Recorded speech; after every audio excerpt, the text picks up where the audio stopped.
Hello sir, నమస్తే. నమస్తే. మీ పేరు సార్? నా పేరు శ్రీనివాసరావు నరిగే. నేను వృత్తిరీత్యా న్యాయవాదిని.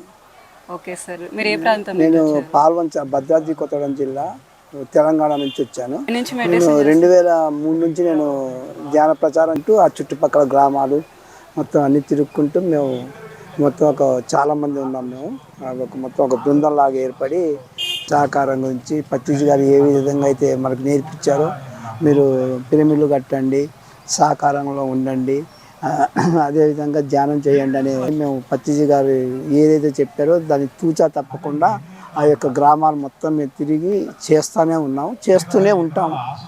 సార్, ఇప్పుడు మన కైలాసపురిలో ఉన్న శక్తి స్థల్ కోసము మీ వంతు బాధ్యతగా మీరు ఎలాంటి కృషి చేస్తున్నారు? అసలు శక్తి స్థల్ అంటేనే ఒక సింబాలిక్, ఒక స్టాట్యూ ఆఫ్ ది మెడిటేషన్ అంటే ఒక సింబాలిక్, ఒక యాంబ్లం అనమాట. ఒక పత్రిజీ గారు అంటేనే ధ్యానము, మెడిటేషను, సహకారం ఇవన్నిటికి కలిపి అక్కడ ఒక శక్తి క్షేత్రం. అంటే ఈ ప్రపంచంలో వింతలో ఏ విధంగా ఉందో ఆ వింతల్లో ఒక భాగంగా ఆయన చనిపోయిన ప్లేస్లో అక్కడ శక్తి స్థలం కట్టడం అనేది మన అందరం పిరమిడ్ మాస్టర్లు అందరం ఎవరైతే ధ్యానం చేస్తున్నారో వాళ్ళందరూ చేసుకున్న అదృష్టంగా భావిస్తారు.